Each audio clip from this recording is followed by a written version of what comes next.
जय हिंद दोस्तों, डिस्क्लेमर पढ़ लीजिएगा। मैं सेबी पंजीकृत सलाहकार नहीं हूं। यह वीडियो केवल शैक्षिक और सूचनात्मक उद्देश्य के लिए बनाई गई है भाई। इस वीडियो में हम लोग बात करने वाले हैं सीधा सीधा एकदम कैलकुलेशन के हिसाब से, क्योंकि टीवी वाले बहुत कुछ बोल रहे हैं अभी मैं देख रहा हूं, और उसके वजह से, उसी हाइप की वजह से कह लीजिए, आज 4.5% की तेजी आई है। बढ़िया है, तेजी आनी चाहिए, लेकिन जो उम्मीद आपको दिखाई जा रही है, जो चीज आपको बताया जा रहा है, वो शायद से सही ना हो। ठीक है ना? और वो मैं यहाँ पे अभी आप लोगों को कैलकुलेशन के माध्यम से समझा दूंगा। देखिए, होता क्या है ना कि किसी चीज का एक बार इतना कुछ हाइप बन जाता है ना कि ओवर रिएक्ट लोग करना शुरू कर देते हैं, और जो लोग उसको जानते होंगे, उस चीज को समझते होंगे, वो तो ठीक है, तेजी आ रही है तो उनका भी इन्वेस्टमेंट अगर है तो बढ़ेगा ही बढ़ेगा, कोई बात नहीं है। इन्वेस्टमेंट का मतलब वैल्यू बढ़ना चाहिए, वो चीज सही है। लेकिन अगर आप केवल प्योर बायबैक के लिए जा रहे हो कि चलिए, एक्सपर्ट तो बोल रहा है कि 50% का एक्सेप्टेंस रेशियो आ जाएगा, तो ये थोड़ा सा वही है ना कि अति चीज हो रही है, कि मतलब बहुत ज्यादा बिना फालतू का, बिना कैलकुलेशन के हिसाब से कोई बात कर रहा है। और इसको मैं यहीं पे सिद्ध कर दूंगा। अगर आप मतलब मुझसे क्या मतलब कह लीजिए, थोड़ी भी अगर आपको जानकारी होगी, मतलब इस चीज की थोड़ा क्या मतलब, आपको अगर जोड़ घटाना गुणा भाग भी आता होगा, तो भी आप इस चीज को एकदम प्योर समझ जाओगे कि मैं बोल क्या रहा हूँ, सीधा सीधा।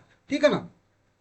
तो किसी चीज का हाइप मत उड़ाइए, और बहुत बढ़ा चढ़ा के मत कहिए। कुछ लोग हो सकते हैं कि ऐसा कहेंगे कि तुम तो निगेटिव वीडियो बनाए हो, तुमको क्या पता, कैसे पता। तो वो लोग मुझे कमेंट करके जरूर आप लोग समझाइएगा गणित, क्योंकि आज से मैं ये पहली वीडियो नहीं बना रहा हूँ बायबैक की। इन्फोसिस का ही बायबैक कई बार आया है, उसकी बनाया हूँ, विप्रो का बनाया हूँ, टीसीएस का बनाया हूँ, और कई सारे बायबैक बनाया हूँ। ये चैनल भले ही 2 साल 3 साल पुराना है, लेकिन मैं 7 साल 8 साल पुराना हूँ। ठीक है ना?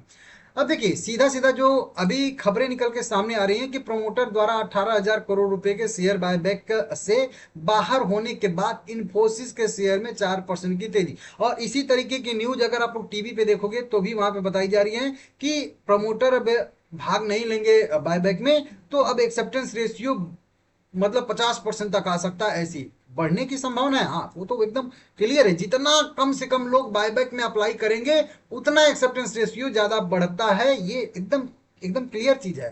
ठीक है ना? लेकिन 50% थोड़ा सा ज्यादा नहीं हो गया हो? तो वो चीज अभी आपको समझा दूंगा। देखिए, प्रमोटर कितने हैं पहले तो देखिए। प्रमोटर मैं देख रहा था वहां पे, कल एक इसी तरीके की वीडियो बनाया था आप लोगों को, कि ये एक मसौदा टाइप का उन्होंने वहां के अमेरिका में जो है SEC के, मतलब अमेरिकी प्रतिभूति एवं विनिमय बोर्ड के पास इन्होंने एक प्रस्ताव पत्र जो है मतलब पेश किया है। क्योंकि यहाँ से सेबी अगर पास करेगी कोई चीज, तो वहां से भी, वहां की भी जो सेबी है कह लीजिए एक तरीके से, उसको भी तो पास करना है, क्योंकि वहां भी तो शेयर इनके ट्रेड होते हैं। ठीक है ना? तो वहां पे किया। अब देखिए, ये जो है ना, बिल्कुल सेम टू सेम कह लीजिए, ये जो पीडीएफ भेजा गया है हम लोगों को ना, ये सेम टू सेम इसी तरीके का एक लेटर ऑफ ऑफर भी आता है। लेटर ऑफ ऑफर में क्या होता है कि यही एकदम मान लीजिए 92 पेज का, ये है ना, बिल्कुल वो भी 92 पेज का ही लगभग लगभग रहेगा। और उसमें जो यहाँ पे हर चीज जगह पे देखोगे, तो आप इस तरह से बिंदु दिया है ना, हर जगह पे ये सारी की सारी चीजें उस बार लेटर ऑफ ऑफर में फिल रहती हैं, कि कितना उसका ओपनिंग डेट कब है, क्लोजिंग डेट कब है, क्योंकि यहाँ पे डैश दिया गया इस तरह से बिंदु, मतलब अभी डिसाइड नहीं हुआ है। रिकॉर्ड डेट क्या है वो कुछ पता नहीं है। राइट इंटाइटलमेंट कितना है पब्लिक कैटेगरी के लिए, या एचएनआई कैटेगरी के लिए कितना है, मतलब एक नॉर्मल कैटेगरी के लिए कितना है, और 2 लाख के ऊपर वाले कैटेगरी के लिए कितना है, ये सब कुछ यहाँ पे सब जीरो जीरो दिया है। नहीं तो यहाँ पे लिख के आएगा कि कितने शेयर पे कितना शेयर जाएगा, कैसे जाएगा, ये सब कुछ कितना आज आप इजिबल हो। एक्सेप्टेंस रेशियो तो बाद में आता है, उसका तो छोड़ दीजिए। ठीक है ना?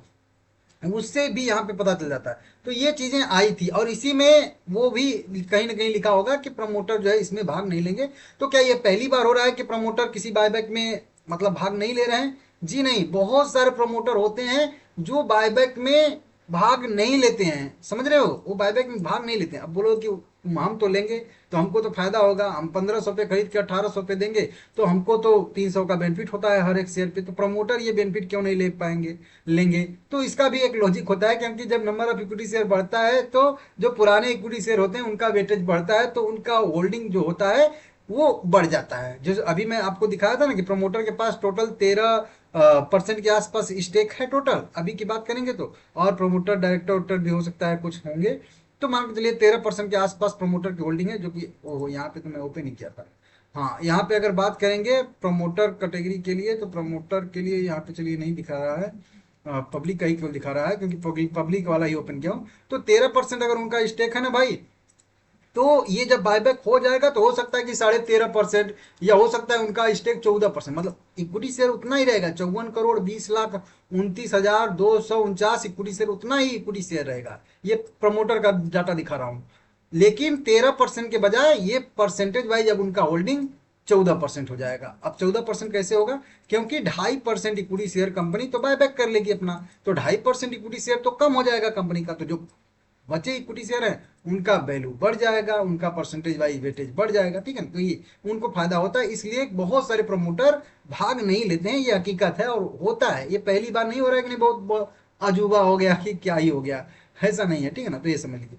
अब चलिए मैं कैलकुलेशन के हिसाब से सीधा समझा देता हूँ आप लोगों को कि 50%, जो बहुत सारे यूट्यूबर बोले होंगे आपको कि अभी भी कि 50% आ जाएगा, क्योंकि न्यूज जो कवर किए होंगे कहीं ना कहीं उनको दिख गया होगा लिखा हुआ, वो पढ़ के बता देंगे, अपना तो कैलकुलेशन करना नहीं है उन लोगों को।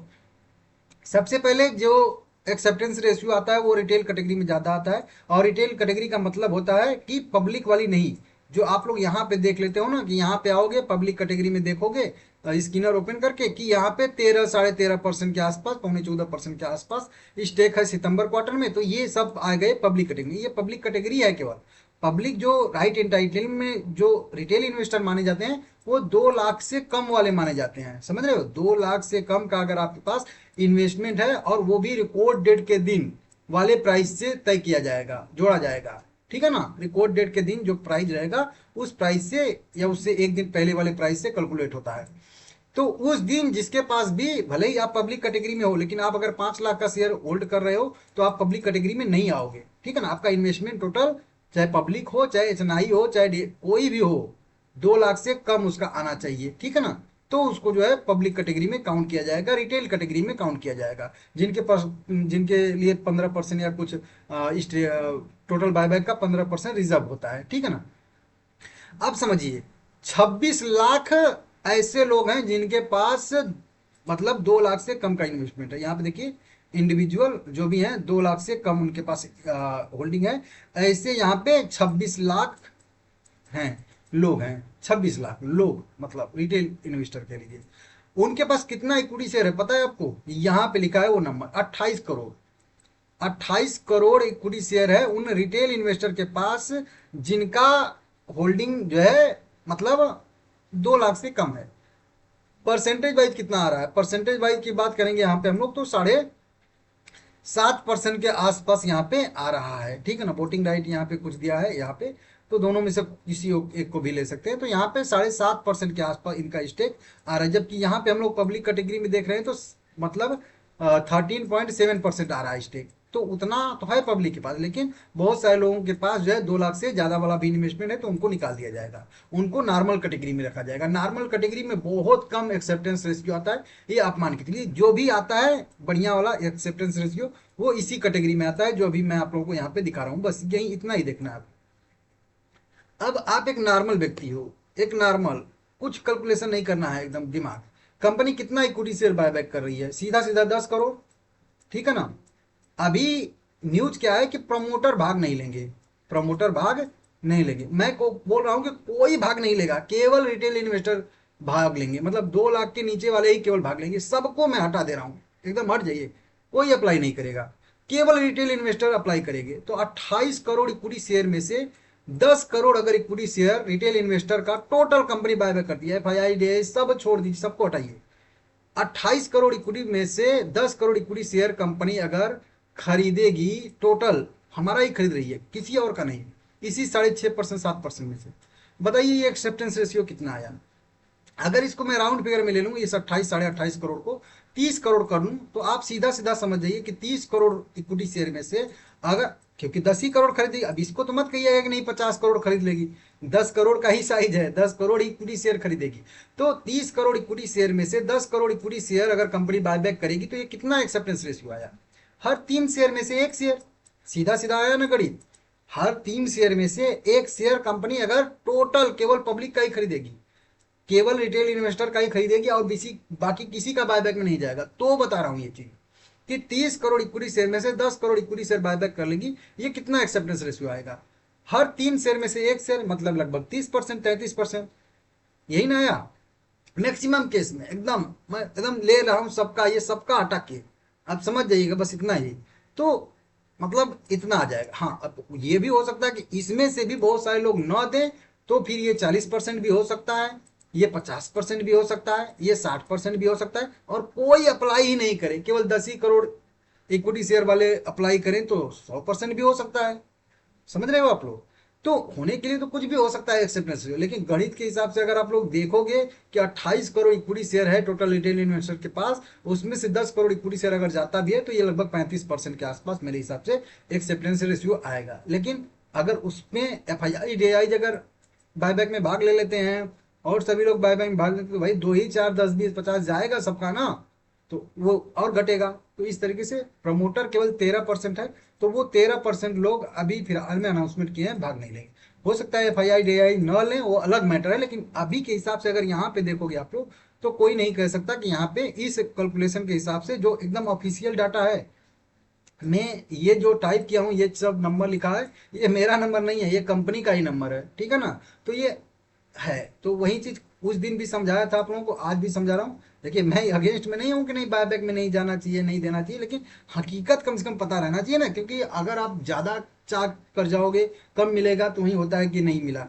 थोड़े चाह के जाओगे ज्यादा मिल जाएगा, तो बहुत बहुत बेहतर रहेगा, ठीक है ना। तो इस तरीके से आप समझ लीजिएगा। बाकी आप लोग कहोगे तो मैं फिर से एक कैलकुलेशन समझा दूंगा आप लोगों को, क्योंकि अगर अब आपने अगर 1500 पे खरीदा होगा तो फिर अब 1535, क्योंकि सबसे मेन होता है बायबैक के बाद जो प्राइस रहेगा वो क्या रहेगा, उससे सबसे ज्यादा फर्क पड़ता है, और वो पिछली वीडियो में समझाया था। अगर आप लोग कहोगे तो फिर से समझा दूंगा, ठीक है ना। वीडियो पसंद आया लाइक करिएगा।